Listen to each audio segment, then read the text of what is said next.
Sir sorry spelling వచ్చిందా ఎప్పటికైనా? లేదండి, నేను దాని మీదే నిలబడి ఉన్నాను ఇంకా. ఏం చెప్పండి ఒకసారి. SWOORY. దాన్ని ఏమంటారు? సారీ, మీరు జెన్యున్గా చెప్పండి. SORRY అంటే సొర్రీ. సొర్రీ వద్దండి. మామూలుగా వాళ్ళు మనకు నేర్పించేసి వెళ్ళిపోయారు కానీ ఇంగ్లీష్ అని. Sorry, SWOORY.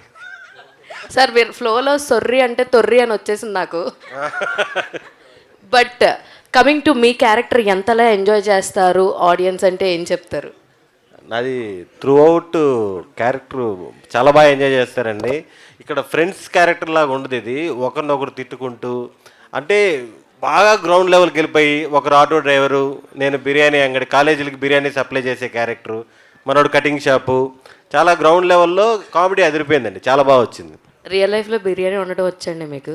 అంటే కరోనా టైంలో యూట్యూబ్ చూసి నేర్చుకున్నాను. ఓన్లీ ఆ కోవిడ్ టైంలో ఇంట్లోనే ఉన్నాం కదా, యూట్యూబ్ చూసి నేర్చుకొని చేసేవాళ్ళం.